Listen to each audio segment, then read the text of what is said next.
Write fast and make a lot of money on today's episode. Today's episode is brought to you by Writing Jobs, your number one resource for high-paying writing jobs. To join the thousands of other writers who have already been paid over $8 million so far, go to servenomaster.com/writing jobs. Are you tired of dealing with your boss? Do you feel underpaid and underappreciated? If you want to make it online, fire your boss and start living your retirement dreams now, then you've come to the right place. Welcome to Serve No Master Podcast, where you'll learn how to open new revenue streams and make money while you sleep. Presented live from a tropical island in the South Pacific by best-selling author Jonathan Green. Now, here's your host. The phone rings.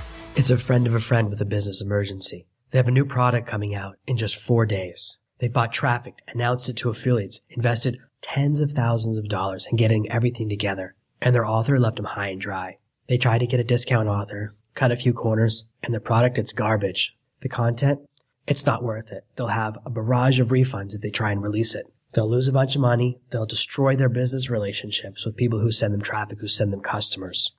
And they can't back out because when you cancel, you hurt your reputation as well. They're stuck against the wall. 4 days. Jonathan, we heard you're the best. We heard you're fast. Can you write a book for us? Can you fix this? Can you save this? We'll triple your usual fee. We know you're the best. The ability to write fast opens up some amazing opportunities. Sometimes I get projects that for other people are emergency, but that I can write at my normal rate, and I get paid that emergency fee. It's amazing and it's wonderful. The ability to write fast will give you more money in less time. Your time is the most precious, valuable, and wonderful resource you have. The last thing you want to do is waste it. At the end of your life, you're not going to get any extra time. Time is more valuable than money. I want you to be as efficient, as successful, and as quick as possible so that you can do amazing work, make amazing money, and get more time with your family. The faster you write, the more money you make, the faster you get paid. If I can help you with this episode turn a 2-hour job into a 1-hour job, you can either double your income or have an extra hour of your life back. You get to choose. You have more power over your destiny. And control over your destiny, power over your life, power over what you spend your time doing, that's what I'm all about, and that's what I want to give you. There's a dangerous trap called perfectionism that many writers, that many people on projects fall into. We want everything to be so perfect before we show it to anyone that we never release anything. My blog is not perfect right now. I work on it all the time. I can tell you right now, I was looking at it today, I'm pretty proud of how it looks. But it's not finished. It's not 100% done. For me, it's maybe 90% done. There's still some things I want to change. I'm still working on figuring out the forum software. I've tried several different platforms. It's very difficult to get it perfect. Hard to find exactly the right setup that I want. I've been working on a little bit of my time, but I haven't invested huge amounts of time yet. But I want to get that done. Haven't finished tweaking all of the different products, every different thing about each course. I'm still tweaking some of the PDFs that come with lessons in my courses to make them better and better and better. The video training is perfect. The training itself is really wonderful. Now I want to keep adding in elements to make it better and better and better. If I let the desire to be a perfectionist stop me, I wouldn't have released this podcast. You wouldn't be hearing it right now. My book wouldn't be out yet, and I wouldn't have any posts on my blog. We can get caught up in the desire to be perfect, and it destroys us. Most perfectionists die in poverty. They never release anything. I know people that have written 13 novels and never shown them to anyone. I don't even know if that counts as writing a novel. I'm not sure you can say that if you've just written and not showed it to anyone else. That's like a dream. I've had some amazing dreams. Do I get to say I'm a master dreamer? No one's ever seen them. No one knows if it's real. It's not real until you put it into reality. Don't let the desire to be a perfectionist destroy you. The 80-20 rule is very real. Always focus on efficiency. Always focus on getting the job done good enough to get paid, good enough to give people what they need. There are some other authors I know that are amazing. They write as well as Hemingway. They're eloquent. They're so talented, and I can't write as good as them. But because I write fast, because I'm efficient, I make 10, 20, 30 times more money. I write 10, 20, 30 times faster. I have some friends who can write about 500 words a week. I can write 500 words in 10 or 20 minutes easily. Yesterday, I re-edited and rewrote an 8,000-word mini book that I wrote a year ago. I have a small book that I wrote very quickly a year and a half ago. I didn't put much effort into it, and I never really thought about it because it was a very small, low-priority project. I was working on this particular pen name this week, and I saw the book, and I realized it was not up to my standards. It was terrible. I was actually embarrassed by how bad it was. I don't know what happened, how I got distracted. I was overwhelmed at the time or something, but I released something that I'm not proud of.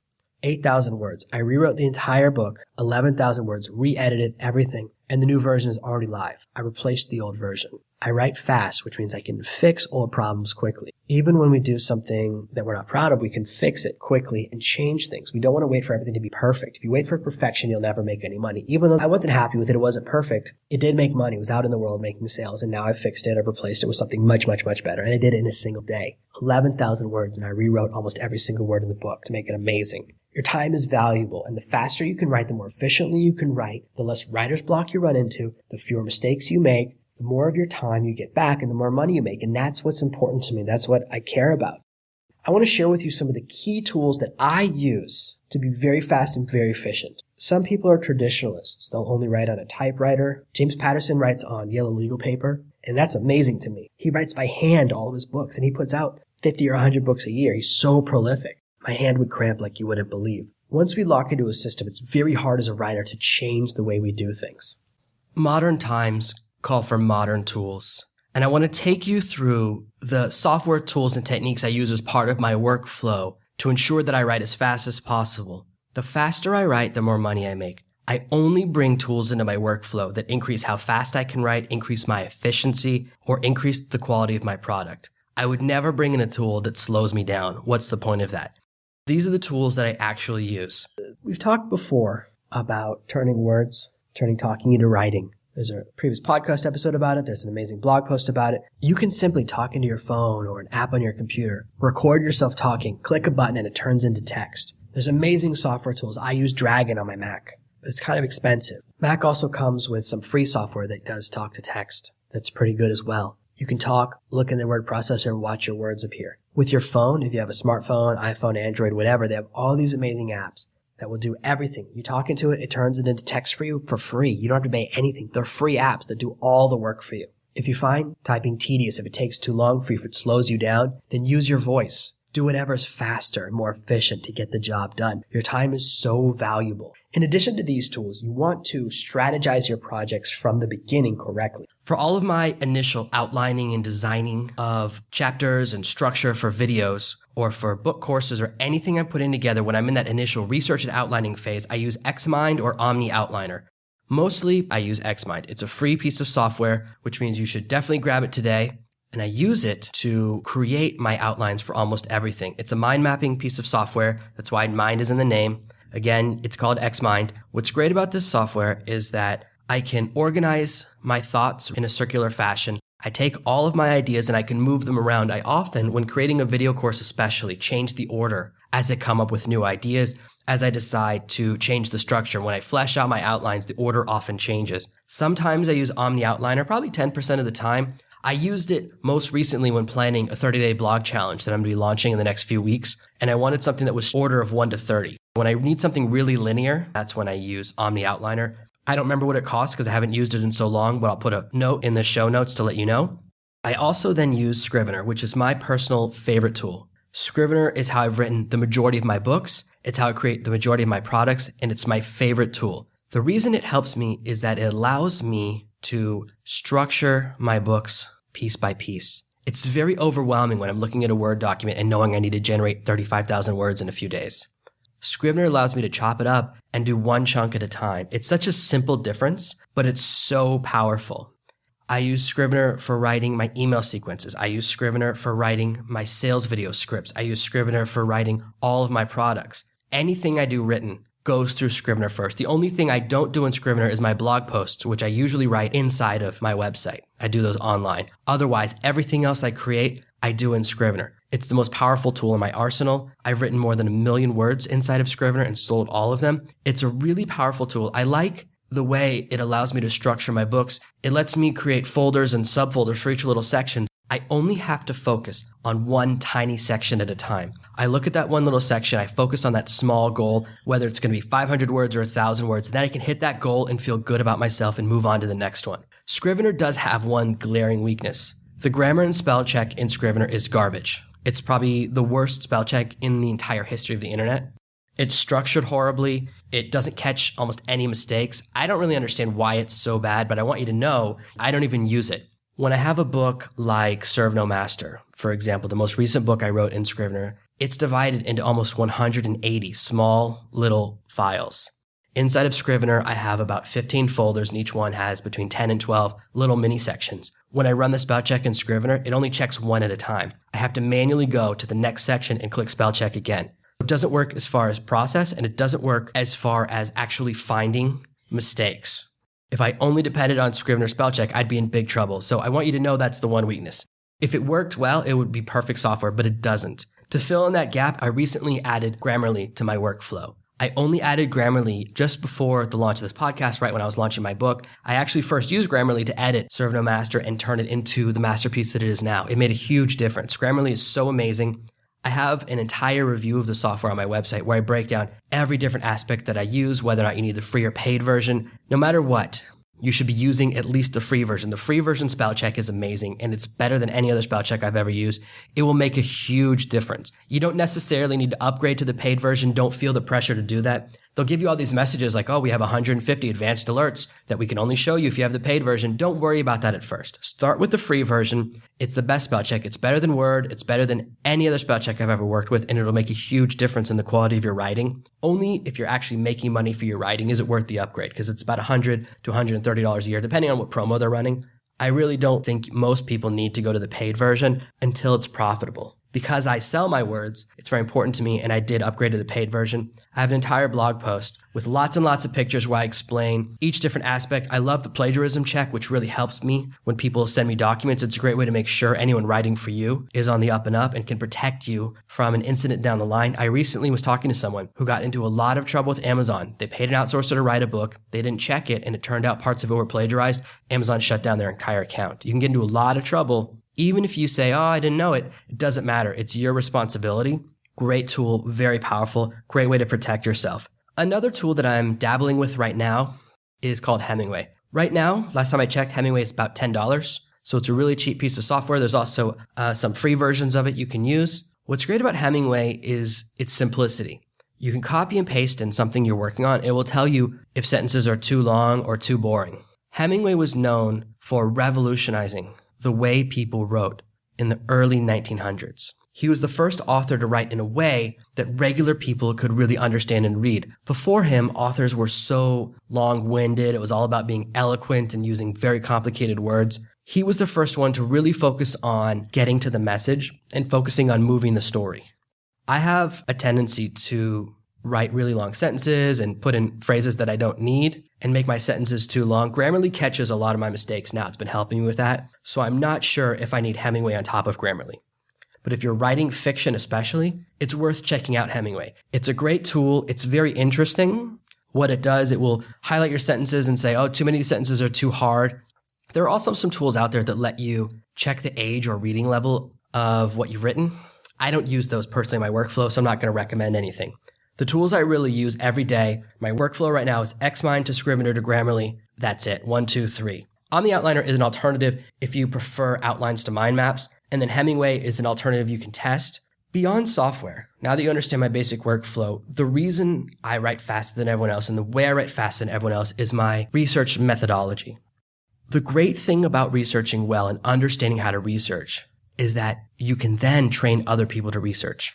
I only do about 20% of my own research now. I've created an entire research strategy. I've trained my assistant on it, and now she does a lot of the research on my behalf.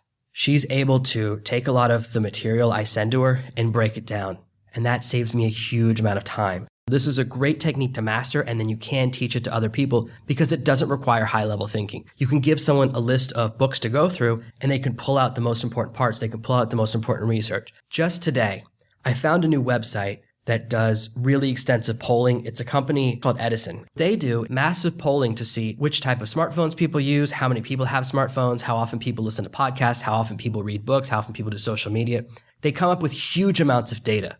And what's great about a resource like that, you can use it in all of your products. You just do a reference and say, in a recent study, it turns out 70% of people listen to one podcast in the last week. Find original pieces of medical data and you can use them when you're creating your content. The more heavily you research, the easier it is to go through writing. Anyone working in nonfiction, article writing, book writing, anything in between, doing blog posts, you run into writer's block when you don't research properly. Some people research on the fly while they're writing, and that's a terrible mistake. That slows down your workflow. Your brain has two states. There's a state where you're receiving and a state where you're transmitting. Research happens when you're in a receptive state. That's when you're receiving information, absorbing data, collecting information. When you're writing, that's when you're in a transmission state. You're writing down information, you're projecting ideas. It's very hard to go back and forth. I discovered when I was younger, if I would listen to talk radio and then take off my headphones and meet people, it would be hard for me to switch to talking because I'm in a listening state of mind instead of a talking state of mind.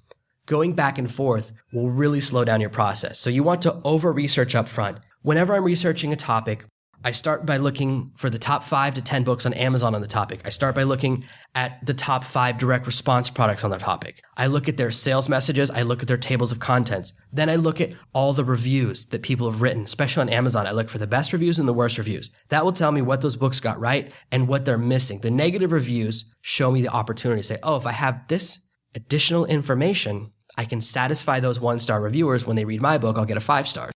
Beyond that, I then go and use Google Scholar. I love to have a lot of research and studies and specific references. Sometimes when I'm doing a Google search, it'll pull up a story. This happened the other day. I got sent this article and it references a study. It doesn't give me a link to the study. It doesn't tell me the name of the study. These days, most bloggers and people that write, they're not good at referencing anymore. You can see an amateurness when they don't use the proper way to cite a study. I went to college and all the time when I did my master's, when I did my dissertation, you have to use a specific format for referencing. These days, I don't do that. I provide a link to the original study. Anytime I talk about a study, you can go and find the actual one. When I read that article, I'm not going to reference that. A lot of people do that. Don't fall into that pattern. That's amateur hour. That's what 90% of other bloggers do out there, and that's how bad information gets spread. Instead, I go to the original research article using Google Scholar. Usually, those other sites will at least cite the names of the scientists and sometimes the name of the publication or the university they're from. I use those search terms to find the original study, and I just read the beginning summary and then their conclusions, their final answer at the end of the study. You only have to read a few paragraphs. Sometimes I discover that the interpretation that I saw on that initial blog or news story does not match what the scientists actually said. Finding that original story, finding that level 1 piece of data ensures that my content is better than everyone else, ensures that I have the most up-to-date and accurate information. In my book, I talk about some tax information. I talk about how when you live abroad, you pay lower taxes. When I first started traveling outside of America, if you lived in a foreign country, you didn't have to pay taxes on the first $85,000 of your income. When I was working on my most recent book, I wrote down that statistic and I said, wait a minute, I wonder if that's still true. And in my initial search, I saw a bunch of blog posts, but I went and found the actual page on the IRS website to get the exact accurate number. And it turns out the number these days is more than $100,000. And the IRS website actually showed what the number will be for the next 2 or 3 years. The number increases based on inflation and some other factors. And that's very important to know when you're working on your taxes. If you pull up a blog post that I wrote 3 years ago or that someone else wrote 3 years ago, the number will be different because the number changes. Same with statistics, same with other numbers. You always want to try and go to that original source. This will really separate you from the rest of the crowd. I know this feels like it slows you down because it's an extra layer of research, but when you go to the writing phase, you'll write so much faster that you'll make up for this lost time. Plus, you'll have that confidence knowing my information is based on science. This is how you create superior content and create it fast. This is part of my process. Once I complete that research phase, once I have all of my research either in Xmind or into Scrivener, as I'm copying and pasting some data, I copy and paste any information I want to use into the notes on Scrivener. I never copy it into the main part of the document. You never want to accidentally plagiarize anything. It's unforgivable, and the punishments are very severe if you get caught. You can get hit with a cease and desist. You can get kicked off of Amazon. You can get hit with a lawsuit. You want to avoid all of that. If you go to my blog, if you go to my website, you'll notice I don't have any stolen images from Google. Every single image is either a photograph that I took myself or it's a stock photo that I paid for. You want to be on the up and up with your business and treat it like a business and not cut corners. If you can't afford pictures, there's plenty of places where you can get Creative Commons photos that are free that you're allowed to use anywhere else. Lots of people take photos that way and they love getting them out into the world. Sometimes you have to post an attribution or a link and sometimes you don't. But staying on the up and up, avoiding plagiarism, avoiding stealing data, photos, anything, is how you can protect yourself. Remember, we're starting a business here, not some fly-by-night, make money, get rich quick scheme. That's not what we're doing here. When you follow your process in the correct order, deep research, and then go into the writing process, writing becomes very easy. The outline writes itself. When I'm creating an outline, I look at all the table of contents, 5 or 10 competing products. I look at those important questions on forums where people talk about this topic. I look at what people say in the best and worst reviews of competing products. That tells me what people want to hear about. That helps me generate my table of contents. and then I fill it out by extending my research. Once you have a really deep and great table of contents, writing fast becomes easy. And the faster you write, the more money you make and the more time you get to spend with your family. Thank you for listening to this week's episode of Serve No Master. Make sure you subscribe so you never miss another episode. We'll be back tomorrow with more tips and tactics on how to escape that rat race. Head over to servenomaster.com/podcasts now for your chance to win a free copy of Jonathan's bestseller, Serve No Master. All you have to do is leave a 5-star review of this podcast. See you tomorrow. Thank you for listening to the Serve No Master podcast. Email your questions to podcast@servenomaster.com, and your question with my answer might appear in the next episode.